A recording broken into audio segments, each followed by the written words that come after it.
David Bornstein is the co-founder of the Solutions Journalism Network, an organization that works with news organizations to produce rigorous reporting on responses to social problems. The goal? To rebalance the news in a way that provides people a sense of investment and to provide communities with the information they need to participate in a healthy democracy. Tonight, he gives his brief but spectacular take on telling the whole story. I mean, I like to think about news just as a feedback system. You know, a good feedback system to work needs to let you know what you need to be afraid of, what you need to be aware of, and you need to know what you can do about it. You need to know where the efficacy is. If you only do one without the other, you're going to cause people to bury their heads in the sand. And if you only do the other thing, then you're a sort of a Pollyanna, and you're making people feel good, but you're not really giving them information that's true to reality. But in balance, you can activate people. And I think journalism at its best should activate people to be powerful players in a participatory democracy. There's just a great sense of well-being that comes from that way of living.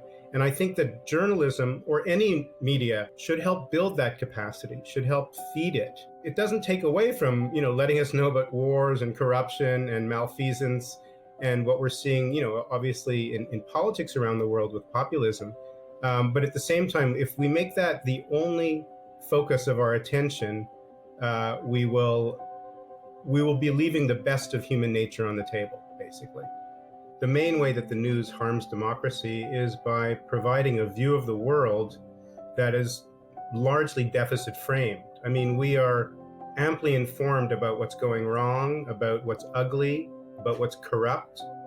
But because we don't have a similar amount of information about what's growing, what are the new possibilities emerging, we have a very flawed kind of one-sided view. It's as if your parents were only ever criticizing what you did and never letting you know where you had possibilities to grow.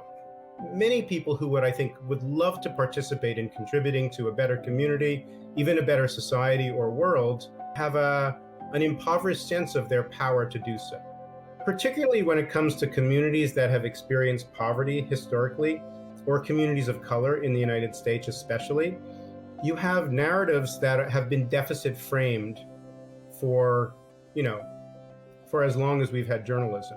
You could look at major news organizations across the United States. You look at the Metro Daily, the large newspaper in that community, and you take a community of color and you type in the search, and you'll find in many cases that the majority of stories are about violence, as if to say that is the majority of activity in that community.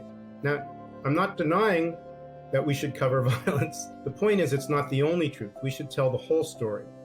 And if we don't tell the whole story about communities, we are creating bias in the minds of people who often have power over those communities.